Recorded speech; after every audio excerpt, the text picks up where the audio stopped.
another episode of Bonafide Her Podcast featuring the one and only Walt Baxley. Appreciate that.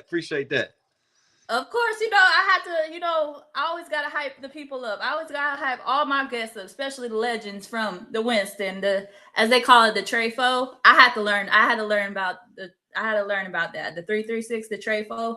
Now I learned about it. So, but when you get a legend like you from Winston, yes, you get a whole hype right there. Appreciate that. I appreciate that. Of course. I appreciate that. So let's get it started. So Walt, can you tell us how you got to where you are in your sports journey? Well, what should I start at? The floor is yours. You can go as far as you want. Well, I've just been playing all my life. Playing youth ball at Central Wise, Winston Lake, and got to high school, played 9th grade. Then my 10th grade year, I played JV. Then I played varsity my 11th, 12th year. And then after that, I went to college and played pretty good my senior year. Had some good looks. My college coach definitely helped me out a lot with hookups and my first agent and things like that. And after that, and I started playing basketball overseas. For sure. And speaking of overseas, what was your overseers? Oh Lord, that's a blooper. What's your overseas career like? What was that journey like during your overseas? It was wonderful. If I had to say it, I had some ups and downs, but I mean, you always gonna have ups and downs in jobs. But other than that, I had a great time. I felt like I showcased my talent very well. I'm very respected over there, so that's a good thing. But other than that, I mean, I just love to play, so it was no thing to go over there and play. What would you say are with overseas competition, it gets crazy, it gets competitive. What would you say are some of the misconceptions of overseas that a lot of people like to downplay about it? That's a good question. That is soft, I guess, because it's not soft at all, and it's not soft from the.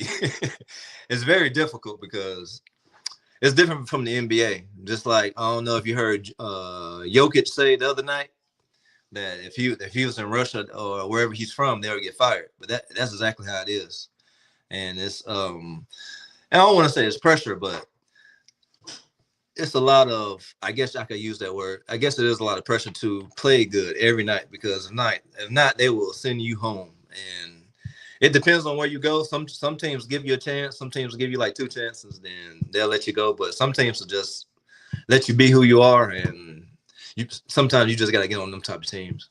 You got to get lucky to get on those teams. When you say those type of teams, what would you say? What would you mean? Like, what type of teams you mean? Teams that, okay, for example, my first year playing in Europe, it was out of the blue because I was just getting out of college, and my agent that I had at the time was like trying to find me a place. So I was just at home working out, and he called me and told me I had a job. So the first day I had to fly over there, which was like 11 or 12 hours. And then when I got there, it was in the morning, and it just so happened it was in the morning of a game day. So they usually don't let the players play when they first get there, but they kept asking me, so I played, and I played kind of bad, kind of tired. Maybe had like 12 points, like 4 rebounds, things like that. And my agent called me and was like, "Yeah, they're talking. And I was like, well, what did they expect? Because I've just been on the flight all day. Didn't even go to practice. Went to a flight, got to my room, and then went to the game. But they have, some teams have high, all the teams have high expectations of Americans. So it's very difficult. So I guess I could say when I mean soft, I mean like the play is physical, but when I mean is like the organization. It's like if you're not ready or they feel like you ain't good enough, they will send you home the next day. Man, like you could have like one of those moments where you could have a great game and then for some reason they just send you home unexpectedly. Yeah. Fortunately, I didn't have those. I didn't have those experiences, but I had teammates or guys that was on my team that they did that too. And I felt bad and I felt like that wasn't right. So, but it was nothing I could do. But that's just what they do. I guess they say it's a business, but I just felt like that was wrong. And it don't happen in the NBA, so I feel like you should give a person some more chances to showcase their talent. Absolutely. And speaking of which, too, like from overseas, you were also like you became an All American from Mars Hill. Like for those that don't know, Mars Hill is in North Carolina. I Yep. know, like a lot, and a Yep. lot of people like you were All American there. You were Player of the Year there, which I'm gonna need them to retire your jerseys because you put them on the map, sir. So I'm gonna need them to retire the jersey. So, but my question is, what was the competition like during the time when you were playing at the SAC? It was tough. Well, yeah. During that time, I was just trying to find who I was at that time. So I didn't know if I was a 2 guard or a 3 guard. So during them times, I was trying to find myself. So my freshman year, actually, my freshman year or my first year, I played at a JUCO because I tried to get a better scholarship. But Mars Hill always stayed on me, so that's where I decided to go. I went to Surrey Community College for 1 year, and I could have went D1, but I saw it was just a major D1. I mean not major, mid major D1. I was gonna go there. I was gonna take that route, but I don't know what it was, but something just guided me to Mars Hill. So and that's where I went. And so when I got there my sophomore year, it was a whole new team because we had a new coach. The coach I knew was just coming in, so it was all the learning experience. Probably for my sophomore and my junior year, but at about mid-range my junior year, I figured out who I was and what I wanted to do, and I had my mindset on being better than I was, and I always wanted to play in the NBA or some kind of professional basketball. So I definitely started it after I realized I was going to be a 2 guard and I was a scorer. Once I knew that, that's all I needed to know, and I took off. Because I would say folks be sleeping on the JUCOs and the mid majors and the D2s and the D3 competition. I'm like, Oh what? yeah, yeah, yeah. It was It, a couple of my Marcel teammates transferred from D1s to D1 to come. So it was definitely tough. I'm sure other teams did that. Cause like the competition, like when I tell you, and you could tell, you could say, and you can, about it. Like they get out the mud. Like they will play anybody every night. Like they don't care if you know you could be a deep mid, high major D1. You gonna still get the work in. Yeah. Oh yeah. Yeah. We take that personal. So if you D1 or we was playing any D1 teams, we was out there balling. So we always play with that chip. If you felt like you was better or if you had an edge on us or you felt like you had an edge, we was always ready for that. What was that like for you during that, your senior year? You get named All American. What was that like getting All American, all these accolades, and just also setting records? Well, actually, I was just surprised. I mean, I always worked hard, and I already like I worked super hard. Like during Mars Hill, during the times I was there, like I was in the gym more than anybody. After school or anything, I was definitely in the gym. After practice, before practice, after the season, I was the only one in the gym. So, and even when I went for summer school, sometimes I went 1 year. I only went to summer school just so I could have a gym, a personal gym, 1 year, so I could have the Mars Hill gym for a couple months, so I can just go in there. Ain't nobody got to tell me no, and I could be in there by myself and do what I needed to do. So, yeah, it's just I don't really know how to say it, but I don't know how to say it, but what we just talked about really got me ready for my senior year and to play like that, like being ready, playing against players that get it out the mud, and it's like you learn from all that, and then you get a little chip on your shoulder because you want to be better than that, or if you set yourself at a higher standard, then you have to be ready and be tougher for that. What advice would you give, like, say, to the players that want to take their level to the overseas, especially, from your experience? Uh, you have to work hard. That's it. That's the name. That's the name of the game of going anywhere professionally or doing anything at a high level. Just working hard. Sooner or later, somebody will see you. I know. It's a myth that if you play Division II or Division III, nobody will come see you or your name won't get out. But that's not true. If you're good enough, your name will get out there.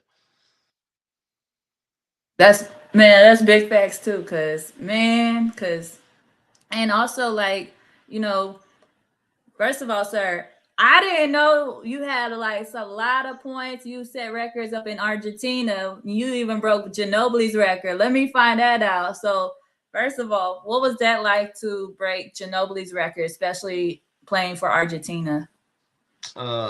Well, I was surprised, but I was just like, I wasn't really on it because we lost that night. But yeah, when they told me, I was. It was a little bittersweet. I wish we would have won, but I was just hot that night. It was it was in the FIBA South Americans. It's like a tournament with all the best teams. Like for example, it's kind of like the NBA Cup. They actually stole it from that. So the What? yeah. So this is how it goes. The FIBA South America Cup is like the best like three teams from the country. So my team ended up going because we were number three. No, yeah, I think we were. We went to the. I think we went to the. We went to the. We was in the South. We went to the South finals, but not. We didn't go to the finals of the league. So they take those teams, those two teams that the team that we played and my team and the team that won the championship. They take those to the tournament. So it's a team. It's three teams from Argentina, three teams from Brazil, three teams from Chile, um, everywhere around there. So you play a tournament, and that's how that happened. It happened on the last game, and we was playing against the Chile team, and I ended up getting hot and went off for 46, and we ended up losing by like one or two. But yeah, that's what happened in that game. But I felt like I said, it was bittersweet. I wish we would have won. I would have felt a lot better. But it was pretty cool. Like a couple days after the loss. It was.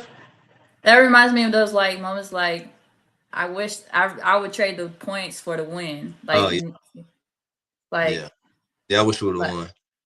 man, but 46 though, 46, man. And the fact that like if you had to describe your overseas journey with one word, what would that be?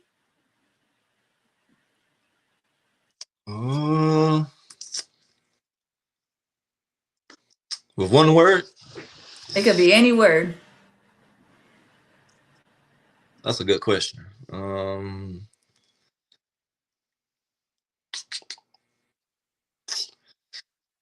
I'll probably say wild.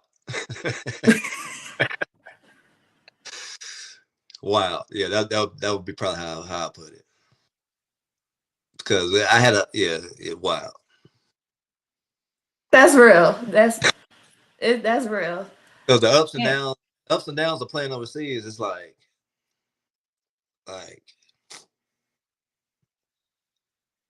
a lot of people don't know what it's like. So it's tough. So it's tough, but I mean, you would get through it because you got to just think about it.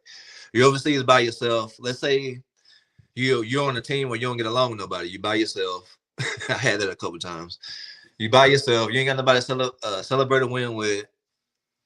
You do stuff by yourself. You'll end up liking your teammates and vice versa. So this is wild. You'll end up getting on the team. I was on the team for 3 years, and that was my best team in Argentina. That was like we was the like it ain't matter what happened. We could fight. We'll be cool the next day. We could argue, have a bad discussion. We'll be cool.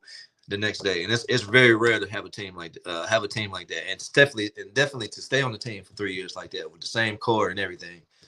But some you'll get on a team where nobody likes you.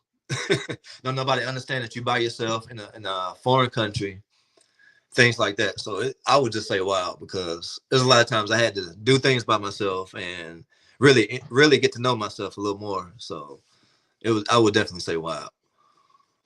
That's real right there, especially that what you described, where when you're by yourself, like and correct me if I'm wrong. There's always sometimes that language barrier, those things that like you may need a translation, like what are they saying in games, or what are they saying, or just all.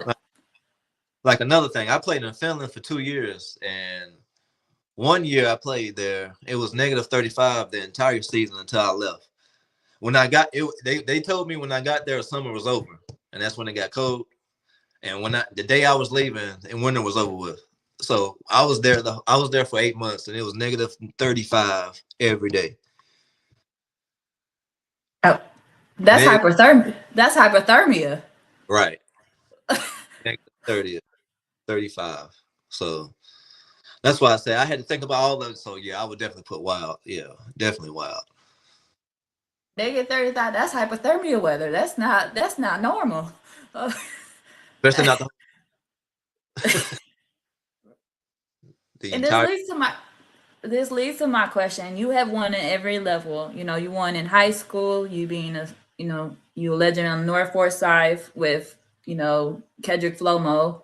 You legend in college. You won in college. You won in overseas.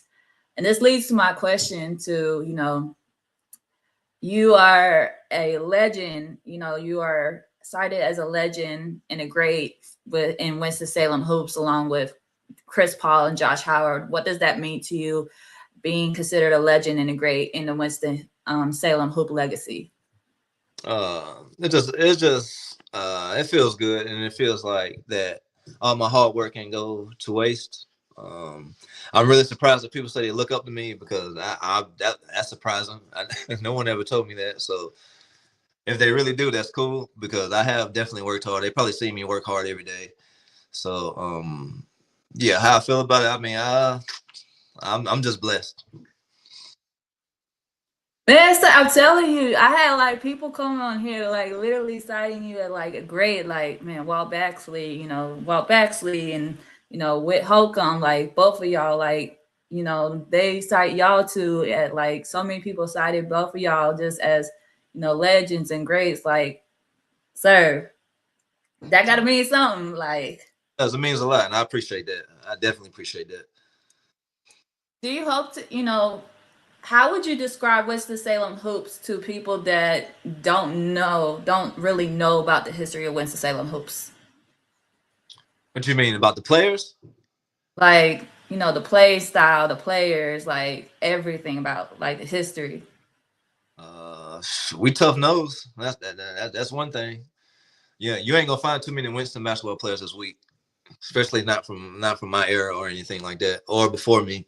There's a lot of players I used to look up to, like Josh Pittman, Travis Holcomb, Danny Gathens. The list goes on. And I actually played against Chris.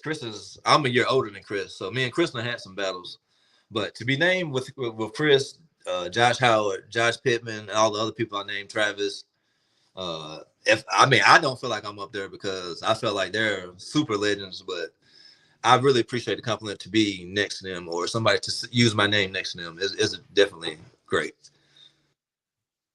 For sure, because hey, it's like if like you winning at every level. If you making history, you're a legend. You winning at every level. You're doing great. So, Oh yeah. because I ain't gonna lie, I was like, I've heard the name. I was like, I couldn't place the face, but then when like I asked somebody, I was like, who is that? I was like, oh, that's it. I was like, this man is shooting. This man will shoot and just turn away before the shot even makes it. He's already he shot. I was like, you make a couple of shots and you already turn back to the basket. You already back to defense. Like you got your shot. I was like, oh, So he already turned his back, and he already knows his shot is already made. Let me say this. Let me say this. I'm gonna put this out there on your podcast. Yes, sir. I don't want to say this like this, but I'm gonna have to say it like this. Steph stole that from me. Let me tell you. Steph, it was some tournament when I was playing in college. It wasn't a tournament. It was after the season. It was some kind of like pro-am, or it was some kind of like game that I got asked to play in. And it was during the time Steph was hurt, but he was there. It was in Virginia.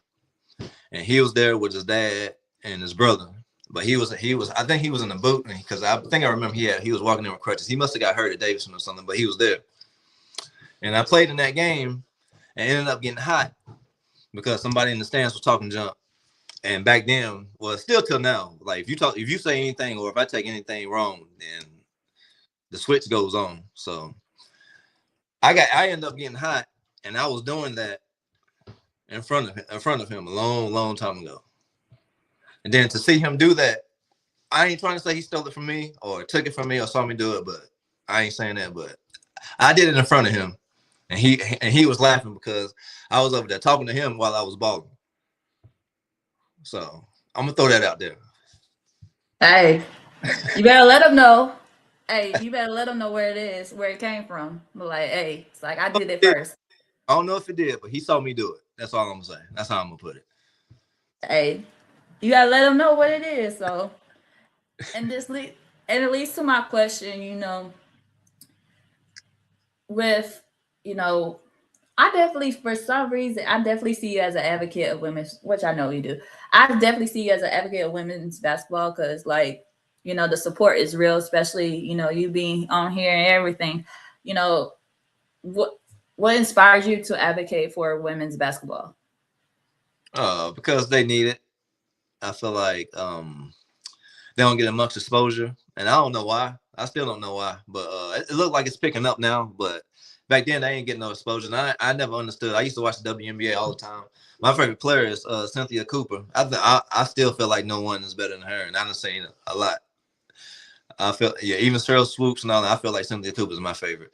But I just feel like it's neat. I mean, y'all getting it now, but it's just needed because they're important too. The way they play. I mean, everybody want it to be like guys and dunking on people and beef all that, but I mean that's just not what it is. And you have to just look at it like that.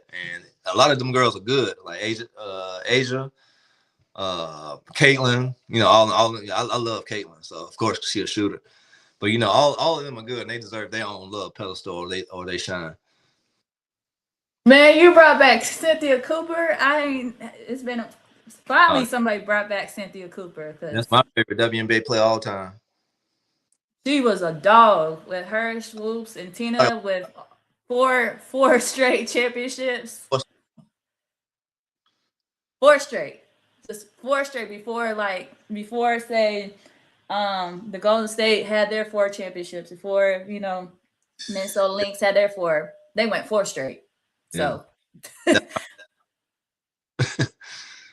because she was a dog. Like, it's just like to hear that, I was like, Yeah, man. she was my. I used to watch her.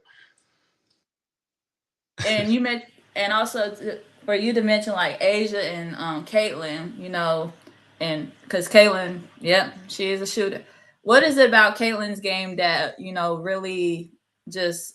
What is it about her game that you really like about her game? To be honest, I like that she don't really care what people say, and she got a chip on the shoulder. That's what I really like. I really like when she started. Everybody was trying to bully her, and then after that, she started bullying back. That's when she became my favorite player. When she started bullying back, and I like showing that attitude is great. And I ain't know she had that in her, but I should have, because she used to kill teams. I know she's heartless on the court, but yeah. After she did that, yeah, it was she ready. Yeah, she was she was getting tired of people like trying to push her. She's like, you know what, I understand people trying to push me, but I try my best. But when you get to that, it's like when you get to that level where you're how successful you are, especially your game, it's like you have to fight. You have to in your mind mentally fight back against Yeah. others. Especially like no fists got to be involved, but you have to like you Hold your can't own. just there you go, Hmm. there you go. Yeah. So Oh, and this leads to my question. So I always say that athletes are humans first because they have feelings and emotions. For you as a black man and athlete, how important is mental health to you? mental health. It's very important nowadays.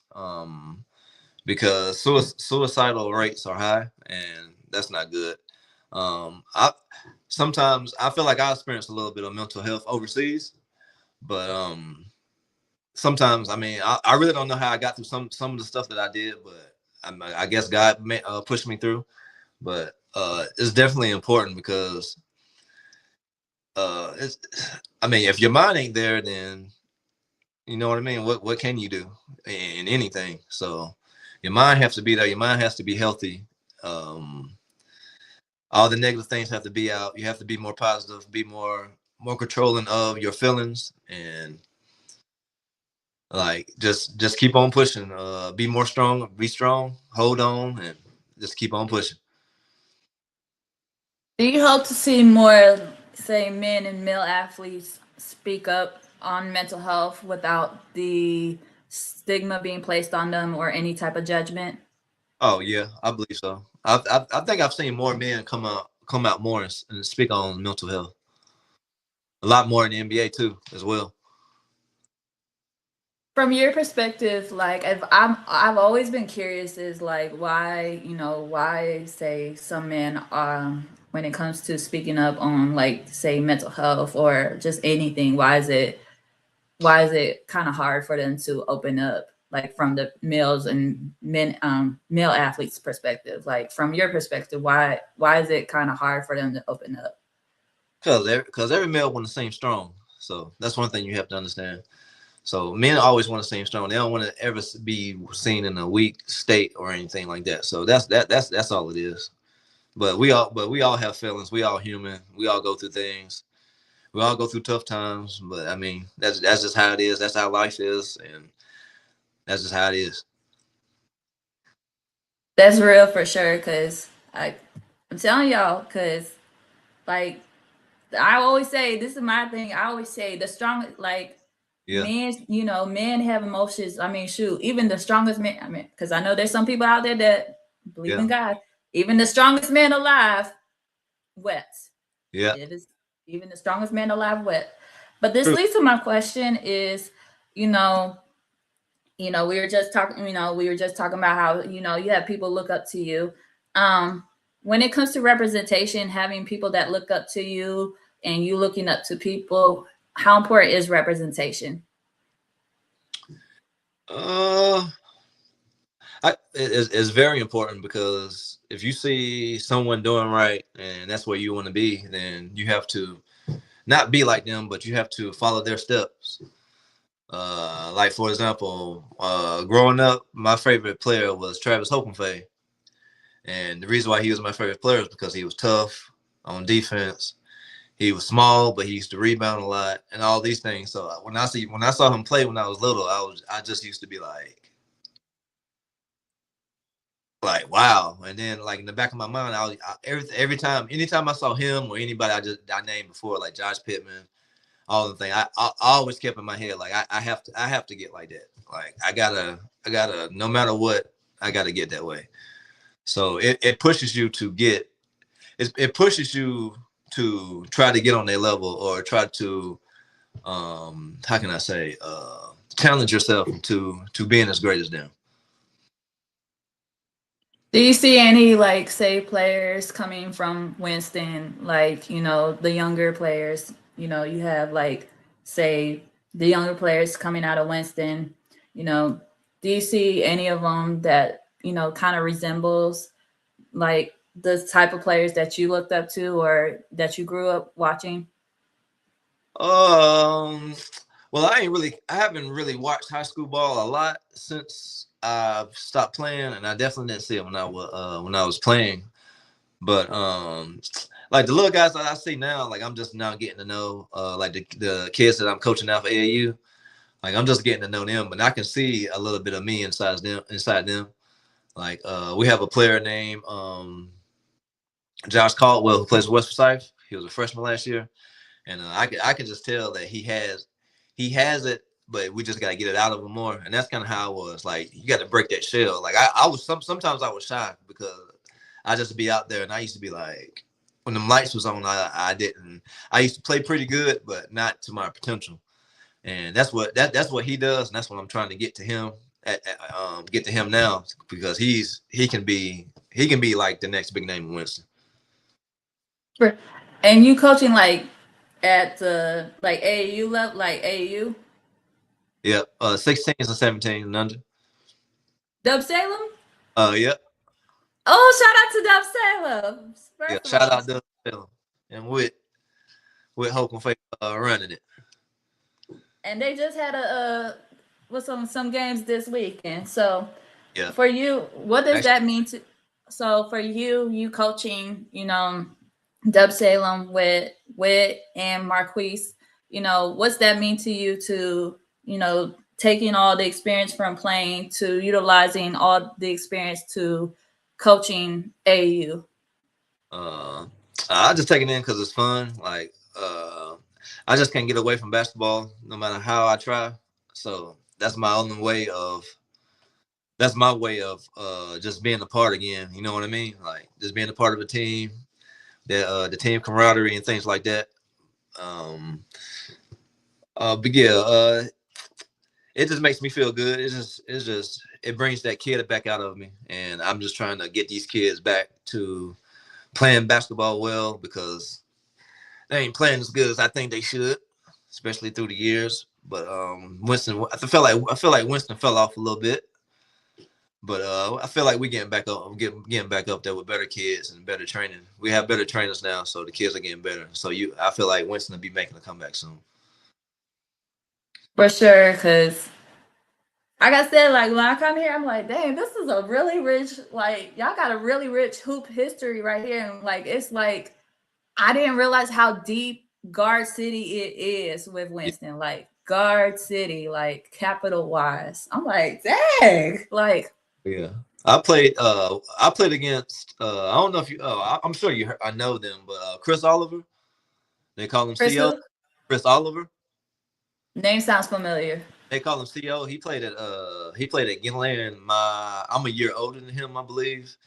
And I played against him overseas. I played against Whit Hokenfay overseas. Me and Whit actually played together overseas on the team.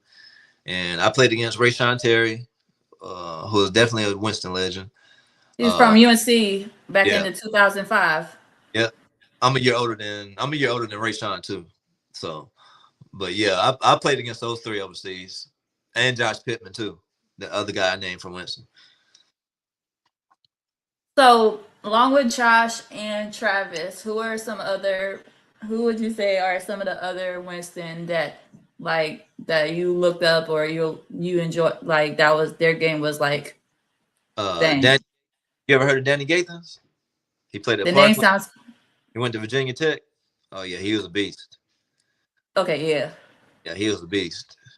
He was a beast. And Cliff Crawford, he played at NC State. yeah, He was a beast too. Who else? Akia Pruitt. yeah, Kia. Okay. He just came from playing on the team that I played for overseas. I haven't played against him. He's too young. I'm too older than him. I say he played on the it was like a red and white team. Yeah, called Goes and Montevideo and Uruguay. Yeah, I played with them. Also. Shout out to Kia. That was actually Kia cited you. Definitely, Kia cited you as someone that he looked up to. Kia cited you as one of the players that he looked up to, in both on and off the court. Okay, yeah, that's my man. That makes me feel good because Kia's a great person and a great player. Man, because now he's with the the Zonkies now. He just like scored like he had a double and came back from being down by 20. So yeah. Mm-hmm. So yes, Kia did cited you when he came on the podcast. He did cited you as like one of the players that he looked up to both on and off the court. So yeah. Okay, okay, Kia. Have you heard of Ricky Hickman? Who? Ricky Hickman. The name sounds familiar. He went to East Forsyth. Then he went to UNCG, and he played EuroLeague. So he played for Maccabi, and I believe he actually won championship, EuroLeague championship. I think so. Yeah, he did. So I gotta look these players. I like some of the players you mentioned. Like I've heard of them. I gotta really look them up because like I literally have heard of them, and then if I gotta play some fast, like oh, but man, yeah, I'm telling you, this is so like I said, it's I was like just hearing, I'm like, dang, this is so deep. It's like deep. It's oh yeah, like I was like, this is why they need more. This I was like, this is like if people saw how deep and real Winston Salem hoops was and is, oh yeah. telling you, and they get it out the mud. I always say they get it out the mud, like, and and this is like one of the things I really appreciate, respect about Winston hoops. They love the game so much, and Oh yeah, they show it every time. oh yeah. So I definitely love it. I can't get away from it. No matter how hard I try, I end up playing somewhere. hey, as long as you continue to do what you love to do, that's all that matters. So, True. and this leads to my question is if there was a phrase or a word to describe your journey so far, like whether it's basketball, whether it's life, what would it be? One word. It could be any word, multiple words. Very blessed. Because very blessed. I was very blessed because I just feel like I don't know, God didn't have to give me this talent, or he didn't have to give me that work ethic to find my talent and to play. Like he didn't have to give me that. I feel like he directed my path because like the way he put people in my life as I was growing up is just it's mind boggling. So he put the right people in place at the right time in my life, and I definitely owe a lot of things to other people. It's just not me. Like my high school coach really taught me how to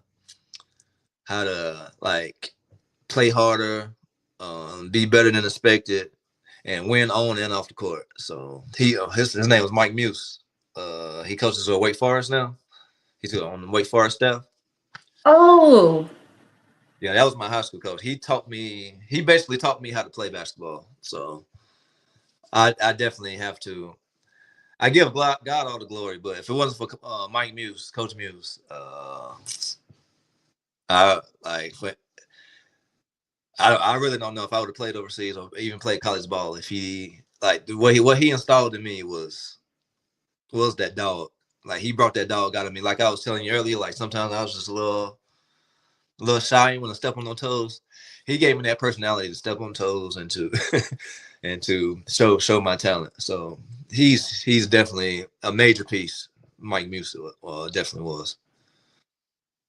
hey, I'm here for it. And hey, amen, amen, with the very blessed because hallelujah, hallelujah. Because I'm telling, because one thing for sure is God can give you all the blessings and gifts, but how you utilize them is like your gift back to Him.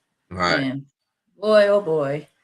Yeah. And because I'm gonna say this, and I know some people may disagree, but ball is life. You learn a whole lot of things through ball. You Yep. learn a whole lot of things with ball. You learn about who's there for you, your relationships, whether it's platonic or whatever it is. You learn a whole lot. You learn you find your best friend and your brothers and sisters through ball. Yeah. That's true. That is true.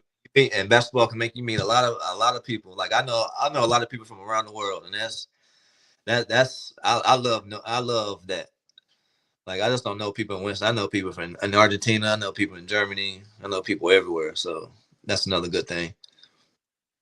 Man, that it's that orange ball that be bringing the blessings. That's all I Yeah. can say. So, so, and this leads to my question. So, I always ask my guests: bona fide means authentic and unique, but for the men, the authenticity. So, what makes Mr. Walt Baxley authentic, and what makes your story stands out? What makes it stand out? You got some good questions. uh, what makes it stand out? If I had to say, what makes it stand out is, I guess my upcoming and to where I got and what I did where I got. So, for example, I'll try to make it fast. Playing youth ball, then trying to play for AAU. I was getting cut from teams. I didn't play. I didn't play 6th grade, 7th grade, or 8th grade at my middle school. I got cut each year. Doing after that, trying to play AAU. I got cut from AAU teams too. My first ever team I played on was my 9th grade team. Like official team other than like youth ball. My first time playing was playing 9th grade at Northside. So coming from that, then playing every level, learning at each level, like just what I learned from being on the 9th grade team, what I learned from being on the JV, and what I learned from being on varsity, then it carried on to college, and like to the point where I was surprised that I was playing college basketball, then surprised that I was I was the number 2 player and the number 2 player in Division II with I averaged at that time, what was it? It was like 28.6 or 29.6. And like having that, then playing overseas, then because people didn't think I would play professional.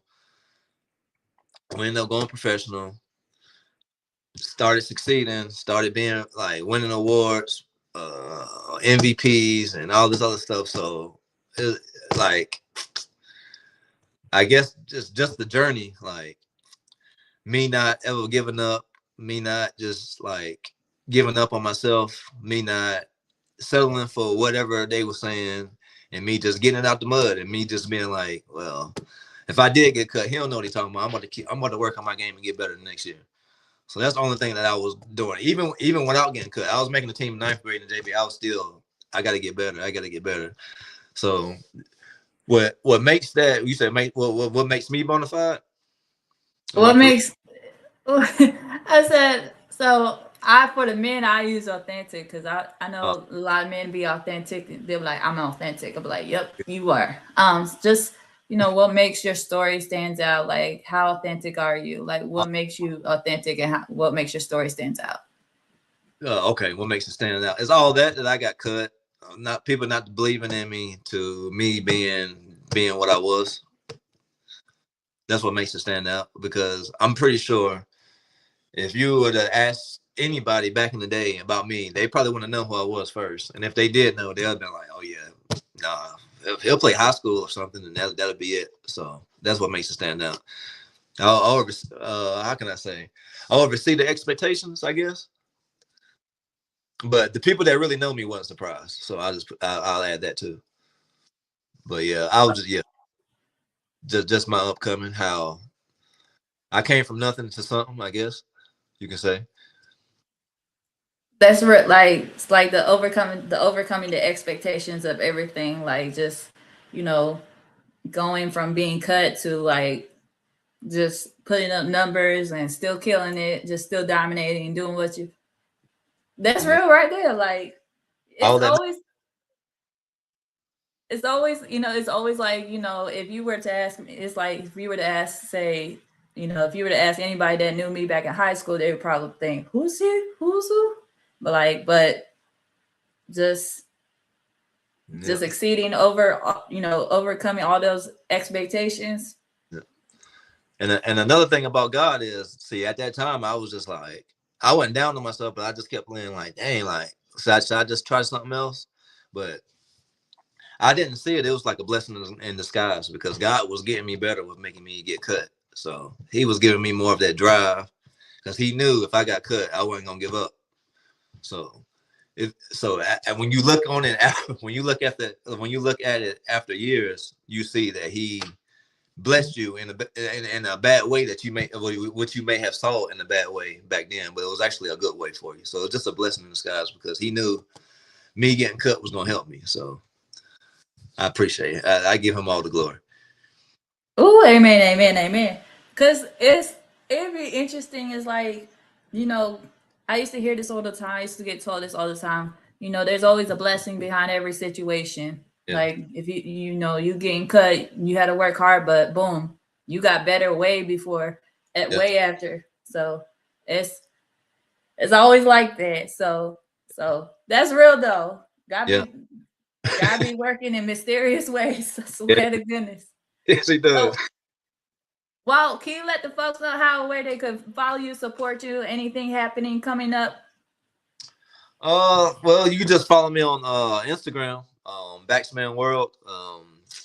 I'm just coaching now, trying to help kids succeed, trying to help them be a better player. So that's all I'm on right now. But yeah, you can just follow me on Instagram, and I'll post pictures of my team, Dub Salem, and things like that. And I can just post things that happen within the years. Y'all be sure to follow the man, the myth, the legend himself. Not the myth, but the man, the legend himself. Baxman World, yes. I had to overcome my little stutter right now. But be sure to follow the man, the myth, the legend himself, Walter Baxley at Baxman World on Instagram. And be sure to support him and Dub Salem, y'all, because Dub Salem is hooping right now this weekend at the Greensboro Coliseum. Be sure to check them out now. So, but be sure to follow Walter Baxley at Baxman World, and be sure to check out the live replay of Bonafide podcast, episode 227, featuring the one and only Walter Baxley. And be sure to check that out. And thank big ups to Walt Baxley for coming on the podcast, for sharing your story. That was another blooper, but big shout out to Walt Baxley for coming on the podcast to share your story. Thank you guys for tuning in.